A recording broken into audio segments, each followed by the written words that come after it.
दोस्तों बहुत बहुत स्वागत है आप सभी का हमारे YouTube चैनल एनसीसी क्राउड में। दोस्तों आज के इस वीडियो में मैं आपको 20 ऑब्जेक्टिव क्वेश्चंस को लाया हूं जो कि आपके एनसीसी सिलेक्शन में बहुत ही महत्वपूर्ण है।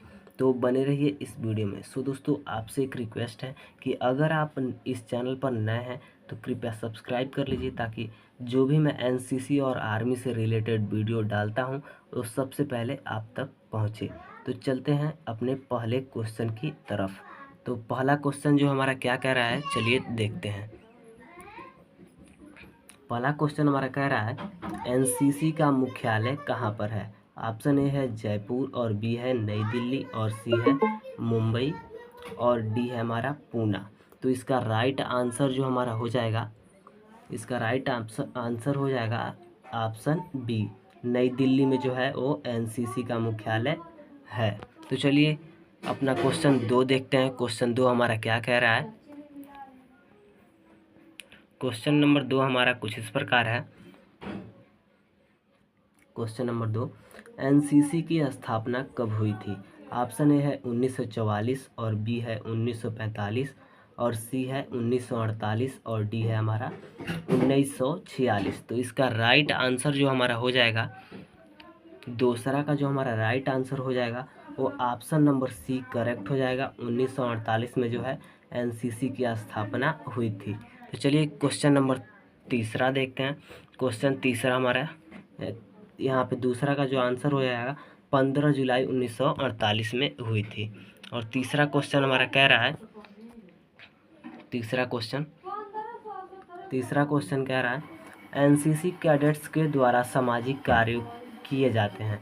ऑप्शन ए है हमारा रक्तदान, और बी है पौध शिक्षा, और सी है आपदा राहत, और डी है उपरोक्त सभी।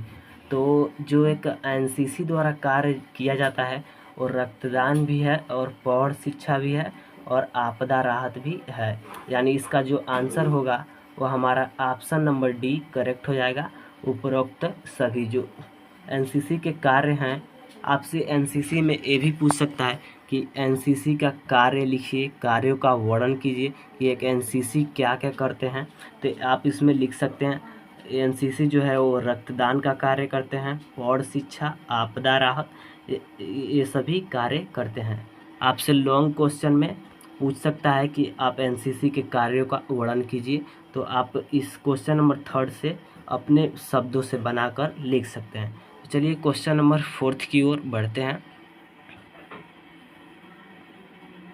क्वेश्चन नंबर 4 जो हमारा है वो कुछ इस प्रकार है।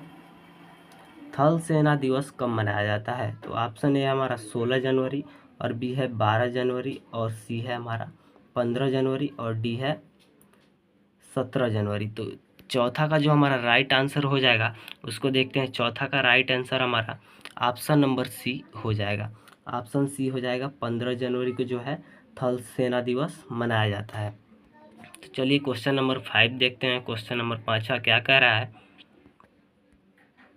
क्वेश्चन नंबर 5 हमारा है सर्विस प्रोटेक्टर का आकार होता है। ऑप्शन है हमारा 7 गुना 2 इंच, और बी है 4 गुना 2 इंच, और सी है 6 गुना 2 इंच, और डी हमारा है 6 गुना 3 इंच। तो जो हमारा 5वां का राइट आंसर हो जाएगा उस ऑप्शन सी हो जाएगा। ऑप्शन सी हो जाएगा हमारा, ऑप्शन सी 6 गुना और 2 इंच जो होता है प्रोटेक्टर सर्विस का आकार होता है, यानी उसकी ऊंचाई और लंबाई उतनी होती है।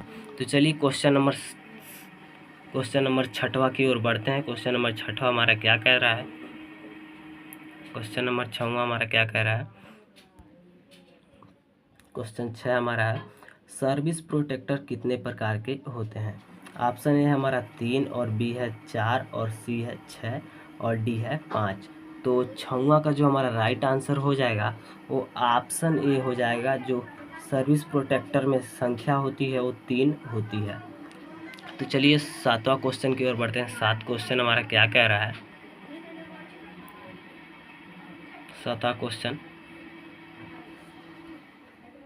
7वां क्वेश्चन हमारा कुछ इस प्रकार है कंपास कितने प्रकार के होते हैं। ऑप्शन ए है 1, और बी है 1, और बी है 3 और सी है 4 और डी है हमारा 2।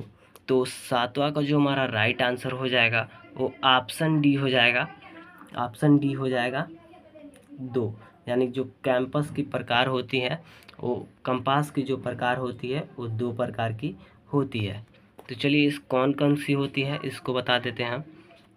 जो कैंपस की प्रकार होती है वो लिक्विड और ड्राई होती है, मानी द्रव और सूखा होता है। मतलब द्रव की अवस्था में होता है और सूखा की अवस्था में होता है। चलिए क्वेश्चन नंबर 8वां देखते हैं। क्वेश्चन नंबर 8वां हमारा कुछ इस प्रकार है। 190 डिग्री का बैंक बियरिंग क्या होगा? ऑप्शन ए है हमारा 10 डिग्री और बी है 40 डिग्री और सी है 30 डिग्री और डी हमारा 20 डिग्री। तो चलिए 8वां का जो राइट आंसर हो जाएगा उसको देखते हैं।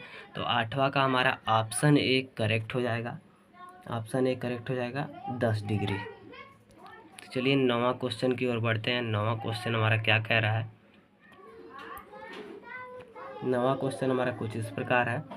मैप में जली भाग को निम्न में से किस कलर से दर्शाया जाता है? यानी जो हम मैप बनाते हैं या फिर मैप खरीदते हैं उसमें जली भाग यानी जो पानी वाला भाग होता है उसको कैसे दर्शाया जाता है, इसी यही क्वेश्चन कह रहा है। तो चलिए ऑप्शन ए हमारा नीला और बी है पीला और सी है हरा और डी है उपरोक्त सभी। तो चलिए 9वां का जो राइट आंसर हो जाएगा वो ऑप्शन ए हो जाएगा। मैप में जब हम दर्शाते हैं पानी वाला मतलब जली भाग को तो नीले रंग से दर्शाते हैं। क्वेश्चन नंबर 10 की तरफ पढ़ते हैं। 10वां हमारा क्या कह रहा है? क्वेश्चन नंबर 10वां हमारा कुछ इस प्रकार है। कंपास को मैप सेट करते समय किस रेखा पर रखते हैं? ऑप्शन है मैग्नेटिक रेखा और बी है ईस्टिंग रेखा और सी हमारा है ए और बी मतलब दोनों और डी है उपरोक्त में से कोई नहीं। तो 10वां का जो हमारा राइट आंसर हो जाएगा वो ऑप्शन ए हो जाएगा। ऑप्शन ए करेक्ट हो जाएगा। मैग्नेटिक रेखा पर कंपास को मैप से सेट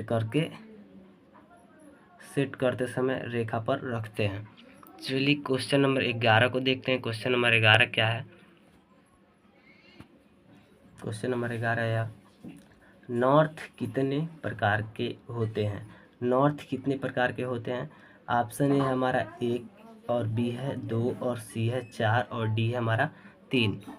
तो चलिए 11वां का जो हमारा राइट आंसर हो जाएगा वो ऑप्शन डी हो जाएगा। 3 होते हैं। नॉर्थ जो होते हैं वो 3 प्रकार के होते हैं। तो चलिए कौन कौन होते हैं उसको बताते हैं। तो इसका जो हमारा प्रकार है वो कुछ इस प्रकार है। ग्रिड, पहला मतलब ग्रिड और दूसरा मैग्नेटिक और तीसरा है ट्रू, यानी 3 प्रकार के होते हैं। तो चलिए 12वां नंबर क्वेश्चन पर देखते हैं। 12वां क्वेश्चन हमारा क्या कह रहा है?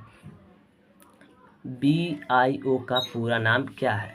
ऑप्शन ए हमारा बैंक ऑफ इंडोनेशिया और बी है बैंक ऑफ इंडिया और सी है बोर्ड ऑफ इंडिया और डी है बैंकर्स ऑफ इंडिया। तो 12 नंबर का जो क्वेश्चन है वो कुछ इस मतलब इसका राइट आंसर हो जाएगा। इसका राइट आंसर को ऑप्शन नंबर बी करेक्ट हो जाएगा।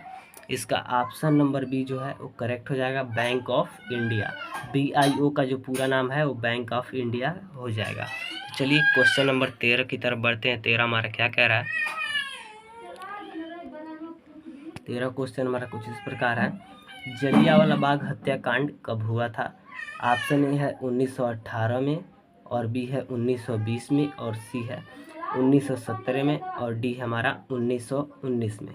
तो 13वां का जो हमारा राइट आंसर हो जाएगा वो ऑप्शन नंबर डी करेक्ट हो जाएगा।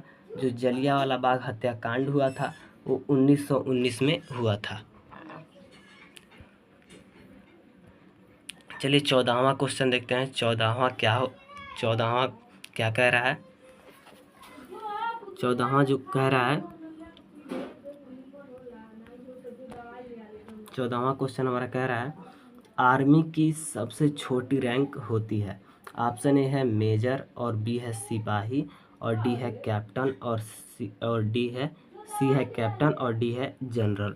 तो 14वां का जो राइट आंसर हो जाएगा वो ऑप्शन नंबर बी हो जाएगा। ऑप्शन नंबर बी इसका करेक्ट हो जाएगा। सिपाही जो होती है एक आर्मी की सबसे छोटी रैंक होती है। तो चलिए 15वां क्वेश्चन की तरफ बढ़ते हैं। 15वां क्वेश्चन हमारा क्या कह रहा है? 15वां क्वेश्चन कह रहा है आर्मी की सबसे बड़ी रैंक होती है, उसमें सबसे छोटी रैंक जो होती है वो सिपाही की होती है।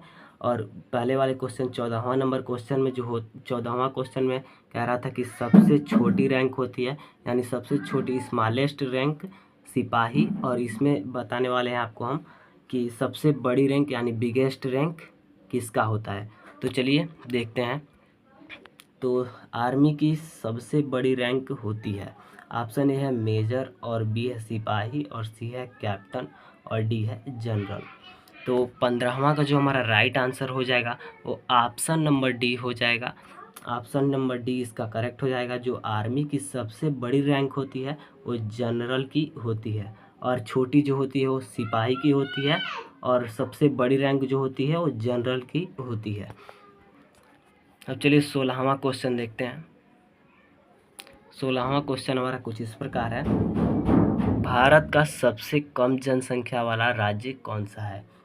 ऑप्शन ए है सिक्किम, और बी है उत्तर प्रदेश, और सी है गोवा, और डी है राजस्थान। तो इसका जो राइट आंसर हो जाएगा हमारा 16 नंबर का जो राइट आंसर हो जाएगा वो ऑप्शन ए हो जाएगा। सिक्किम जो है वो भारत का सबसे कम जनसंख्या वाला राज्य है। तो चलिए अगला नंबर क्वेश्चन देखते हैं। अगला नंबर क्वेश्चन हमारा क्या कह रहा है? 17 नंबर क्वेश्चन कुछ इस प्रकार है, भारत का सबसे ज़्यादा जनसंख्या वाला राज्य कौन सा है? ऑप्शन ए है सिक्किम, और बी है उत्तर प्रदेश, और सी है गोवा, और डी है Rajasthan.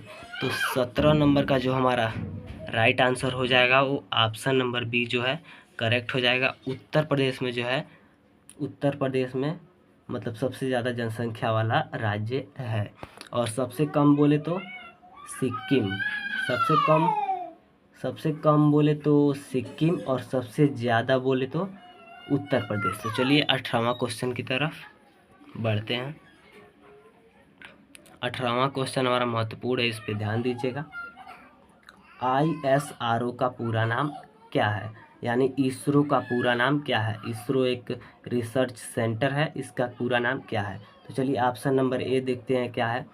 Indian super research organisation, और बी है हमारा, बी है इंडियन स्पेस रिकवर ऑर्गेनाइजेशन, और सी है इंडियन स्पेस रिसर्च ऑर्गेनाइजेशन, और डी है हमारा, और डी है इंडियन स्पेस रिसर्च ऑर्गेनाइजेशन। तो 18वां का जो हमारा राइट आंसर हो जाएगा वो ऑप्शन नंबर डी करेक्ट हो जाएगा। ऑप्शन नंबर डी करेक्ट हो जाएगा, यानी कि इंडियन स्पेस रिसर्च ऑर्गेनाइजेशन बिल्कुल करेक्ट हो जाएगा। इसरो का जो फुल फॉर्म होगा वो क्या होगा? Indian space research organisation. तो चलिए 19 नंबर क्वेश्चन पर देखते हैं। 19 नंबर क्वेश्चन हमारा क्या कह रहा है? 19 नंबर क्वेश्चन हमारा कुछ इस प्रकार है, गरबा लोक नृत्य किस राज्य से संबंधित है? ऑप्शन ए है हमारा राजस्थान, और बी है केरल, और सी है गुजरात, और डी है मध्य प्रदेश। तो चलिए 19 नंबर क्वेश्चन का राइट आंसर जो हो जाएगा हमारा वो ऑप्शन सी हो जाएगा। गुजरात जो है वो गरबा लोक नृत्य का राज्य से संबंधित है। तो चलिए क्वेश्चन नंबर 20 देखते हैं, जो इस वीडियो का लास्ट क्वेश्चन होने वाला है। इसका लास्ट जो क्वेश्चन है उसको देखते हैं। लावड़ी लोक नृत्य किस राज्य से संबंधित है? ऑप्शन ए है हमारा राजस्थान, बी है महाराष्ट्र, और सी है गुजरात, और डी है मध्य प्रदेश। तो 20 नंबर का जो हमारा क्वेश्चन हो जाएगा वो ऑप्शन बी इसका करेक्ट हो जाएगा। जो महाराष्ट्र है उससे संबंधित लावड़ी लोक नृत्य है। तो दोस्तों आशा करता हूँ कि आपको ये 20 क्वेश्चन अच्छे लगे होंगे। अगर आप ऐसे अच्छे से तैयार कर लेते हैं तो आपका एनसीसी में अच्छे से सिलेक्शन हो जाएगा। आपका पेपर नहीं, मतलब पेपर में फेल नहीं होंगे, कंफर्म पास हो सकते हैं अगर आप इस चैनल से तैयारी कर रहे हैं तो आशा करता हूँ कि आपको वीडियो अच्छी लगी होगी। मिलते हैं अगले वीडियो में।